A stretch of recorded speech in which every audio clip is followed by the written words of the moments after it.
Hello, my friend. How are you? I hope your answer to that question is great. I'm doing great, Sabrina. And if it's not quite there, then I'm hoping that after this conversation, you'll be on a path where your response to that question more often than not is, I'm doing great, Sabrina. My name is Sabrina Militello. If you don't know me super well, I am a coach and founder of Empower Her Coaching. And in our Coaching Corner conversation today, I'm gonna share with you and reveal to you why you keep getting stuck and how to break free from that long term, okay? And part of this is probably not what you're gonna wanna hear because it is giving you the power back in this process. And truly that's the work that I do, is to empower you in your growth journey so that the old stories and the old things that you've believed about your worth, your value, your capability, you start to bring these things into question and decide that actually, I want more for my future and I am capable of achieving that more, and start taking that bold, courageous action towards that end, no longer being blocked by the things that have told you that you can't. That's what I do here, and I'm really hopeful that this conversation is gonna arm you with those different belief systems so that you can start taking different actions and so create a different future, one that is truly of your own making. Okay, deal? All right, so why do you keep getting stuck? Why do you keep getting stuck? There's multiple facets to this answer, but the biggest one, the one that really keeps you in that overthinking and self-doubting and perfectionism place and procrastination place, I think through many years of working with women on their goal achievement, many hours of human behavior observation, my own expertise, as well as my own experience, I can tell you that the reason you keep getting stuck is because you expect it to be perfect. You have this belief that when you set out to do something, it should go a specific way. And when inevitably it doesn't go that way because, hey, you're developing new skills, maybe you're trying new things, you're stepping outside of a preconceived notion or identity of who you are and what you're capable of. And so you're having to kind of relearn a version of yourself in this new environment and in this new understanding of what's true for you.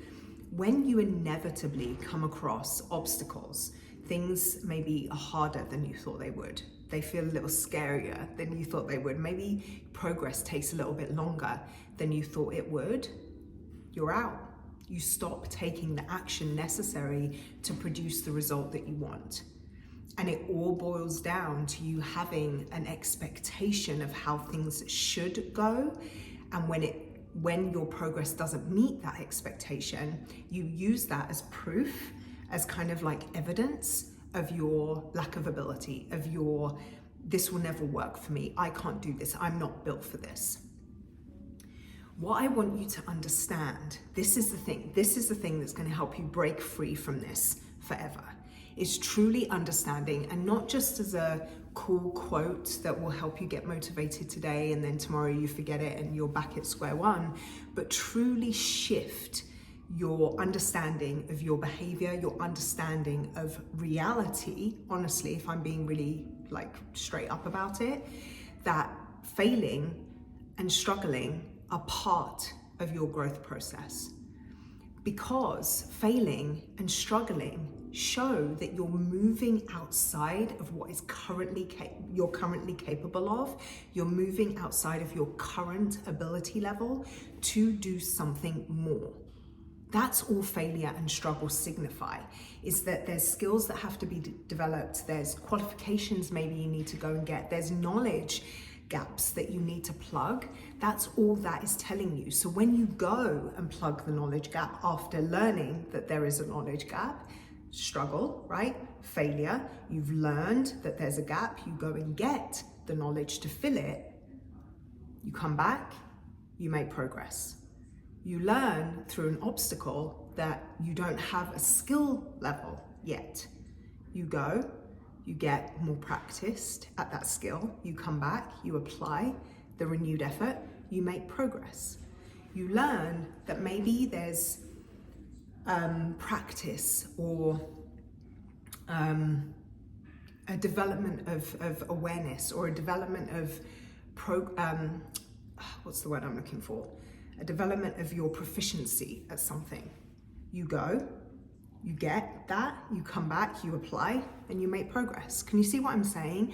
So your belief or your thinking that this process is supposed to be straightforward, you're supposed to come to the behavior or the new thing that you're trying to do already perfectly formed in your ability to do that, is the thing that's keeping you stuck.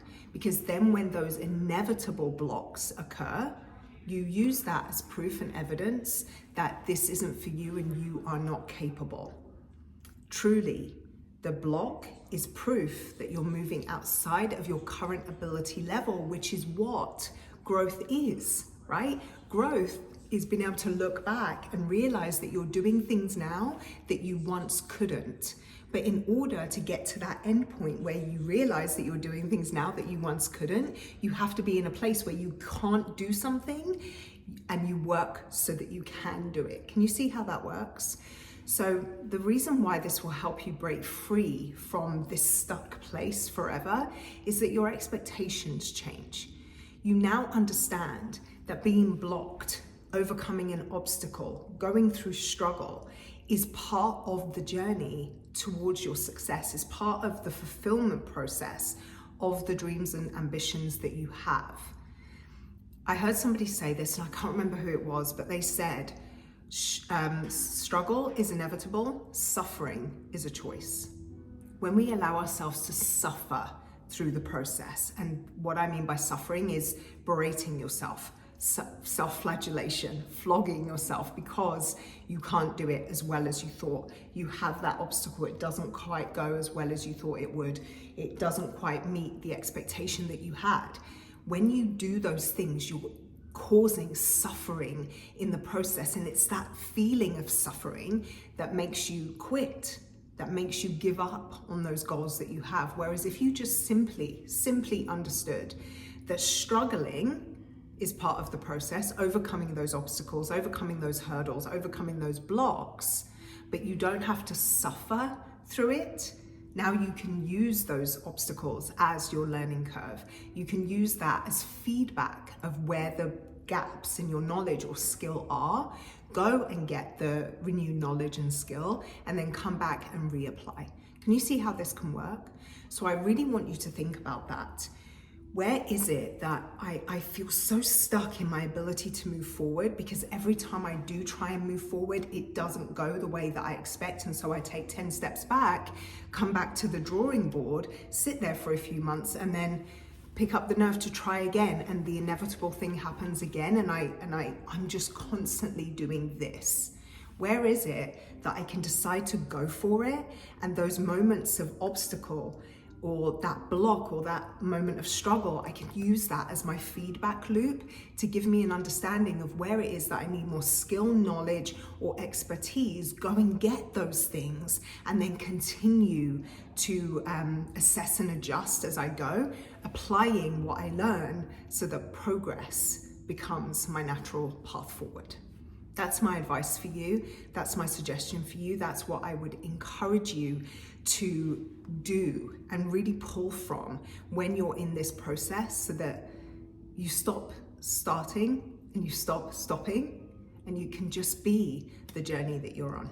I hope this served you. Give this a thumbs up if it did. Consider sharing it with somebody if you think they could be well served by this message.